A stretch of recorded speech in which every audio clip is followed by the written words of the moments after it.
My husband named our daughter Garbage. Now he's saying I'm overreacting for wanting a divorce. We've been married for 2 years, but we've known each other for 7. He was always the funny one, the class clown, the guy everyone loved to be around because there was never a dull moment. He could make a whole room laugh without even trying. That's what made me fall in love with him. I've always been more serious, more reserved. I liked structure, calm, stability. He was the opposite, loud, unpredictable, always joking. I used to think we balanced each other out. He'd make me loosen up, and I'd keep him grounded, at least that's what I thought. Because somewhere along the way, I stopped being his balance and started being his excuse. He would make jokes that crossed the line, the kind that made people uncomfortable, the kind that hurt. And every time, I was the one stepping in afterward, apologizing, explaining, smoothing things over. That's just how he is, I'd say with an awkward smile. That became my role in the marriage. I don't know exactly when I started falling out of love with him. Maybe it wasn't one moment, but if I had to choose one, it would be the day he called me fat in front of my coworkers while I was 3 months pregnant. No one laughed, they just stood there, exchanging uncomfortable glances, pretending they hadn't heard it. For the first time, I didn't apologize for him, I didn't laugh it off. I just stepped back. That was the moment I realized he wasn't going to change. Every time I tried to talk to him about it, told him he was being mean or that he needed to take things more seriously, he would just laugh and say relax, live a little, like my feelings were the problem.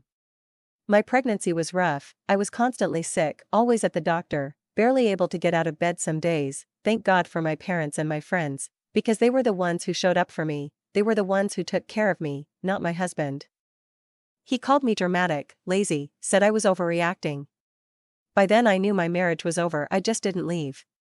I stayed for my child. I grew up in a 2-parent happy household and she deserved that. When I went into labor, it was April 1st, of course it was, his favorite day of the year, the day he got to be the funniest person in the room. I didn't even want him in the delivery room, but the doctors insisted. I was in labor for 9 hours. By the time my baby was finally born I was exhausted, barely conscious. I didn't even get to hold her before everything went black. When I woke up the first thing I asked was to see my baby. They placed her in my arms, and everything else disappeared. She was perfect, tiny, warm, mine. I fell in love instantly. My Anna, I whispered, the name coming out so naturally, so right. Annalisa, we had said, Anna for short. She moved slightly in my arms, and I swear she smiled. But when I looked up, the nurses were staring at me, not smiling, concerned. I ignored it, I was too wrapped up in the moment, too in love to think anything was wrong. Can I sign the birth certificate? I asked. The room went quiet. They looked at each other before one of them spoke. Your husband already handled that. I frowned slightly but didn't think much of it. We had already agreed on the name. There was nothing to worry about. Can I see it? They hesitated. That should have been my first warning. But eventually, one of them handed it to me. I looked down. And everything inside me dropped. Written in big, clear letters at the top, garbage. My hand started shaking. What is this? I asked, my voice rising before I could control it. The room felt smaller, tighter. My heart was racing. I started yelling. I don't even remember exactly what I said, just that I was screaming, asking how this could happen, demanding someone explain it to me. And right on cue, he walked in. Smiling, holding a big blue balloon. It's a boy, he shouted, laughing. Happy April Fools. What was supposed to be the best day of my life turned into tears, anger, stress, and confusion. By the time I realized what he had done, it was already too late. The name had been filed, official, legal, permanent, unless I fought to change it.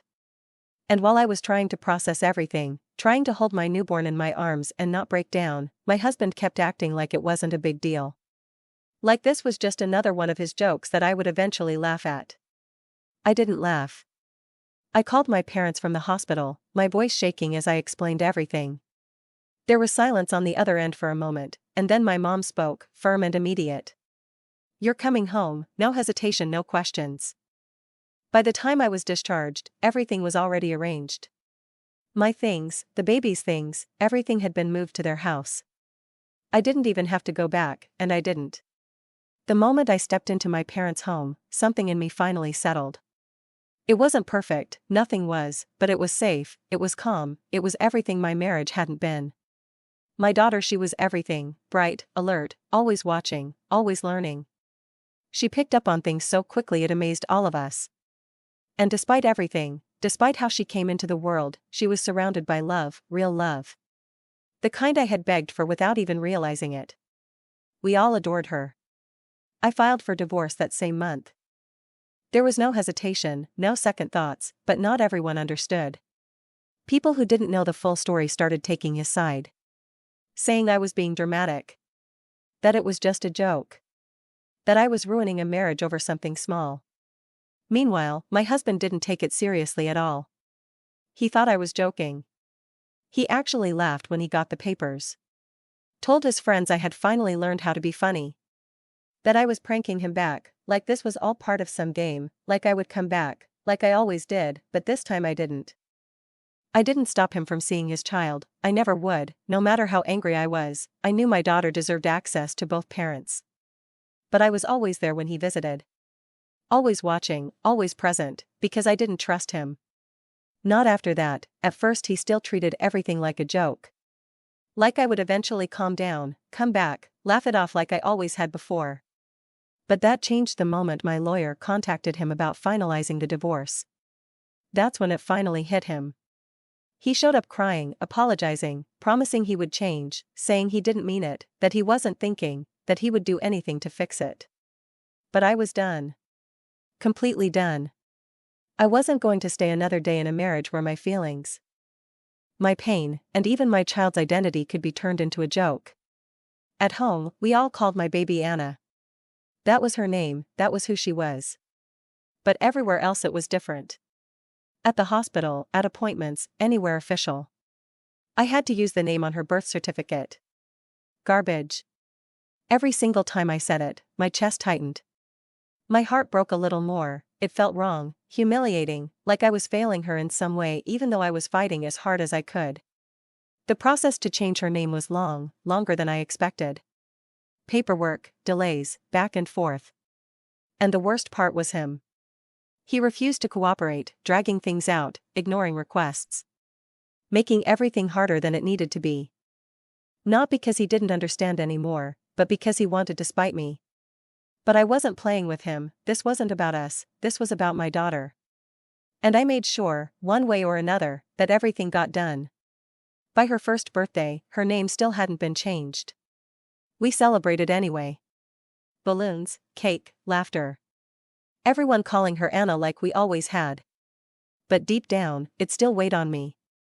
It wasn't official, not yet. The next year wasn't any easier, I still struggled a lot, but with the help of close friends and family, my divorce got finalized, and by her second birthday everything finally changed. The name was approved, signed, legal, Anna. I can't even describe the feeling of seeing it written properly for the first time. It felt like I could finally breathe. Like something that had been hanging over us for 2 years had finally been lifted. We celebrated twice that day. One for her birthday and one for her name. I was over the moon. Truly happy in a way I hadn't felt in a long time. It took my husband 2 years to fully understand the damage he had caused. 2 years to realize that what he thought was a joke had real consequences. Now he's in therapy, trying to fix parts of himself he had already walked away from. And me, I'm exactly where I'm supposed to be. With my daughter, with Anna. Life didn't magically become perfect after that. But it became peaceful, and for me that was everything. I bought a house, one that was quieter now, not empty, not lonely, just calm in a way I had never experienced before. No tension sitting in the air, no waiting for the next joke that would go too far, no explaining someone else's behavior to people who didn't understand, just me and Anna. She grew into her name so naturally, like it had always been hers. Bright, curious, full of personality. She laughed easily, loved loudly. And had this way of looking at the world like everything in it was worth discovering. Sometimes I would just sit and watch her play, completely in awe of her. I used to think I stayed in that marriage for her. But the truth was, leaving was the best thing I ever did for both of us. Her father still came around. Not as often as before, but enough. And I could see the difference in him. He was quieter now, more careful with his words, like he was finally learning that not everything was a joke. One afternoon, he was sitting on the floor with Anna, helping her stack blocks. She knocked them over and burst into laughter, and for a second, he just watched her, really watched her. "I messed up," he said quietly, not looking at me. I didn't respond.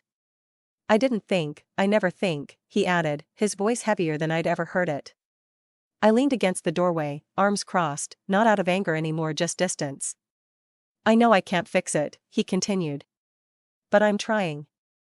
And for the first time, I believed him. Not enough to go back. But enough to let go of the anger I had been holding on to. Because I didn't need it anymore, I had moved on. My life wasn't about surviving him or fixing him or explaining him. It was about raising my daughter. Protecting her. Giving her the kind of life where she would never question her worth. Where her name would never be something she had to fight for. Where she would never feel like a joke. As she got older, people would sometimes ask about her name. Why I smiled so much when I said it, why I corrected anyone who got it wrong so quickly. And I would just look at her and smile. Because they didn't know the story behind it. They didn't know how hard I fought for something as simple as a name, but I did. And one day when she's old enough to understand, I'll tell her everything. Not with anger, not with pain, but with pride. Because she wasn't just given a name. She earned it.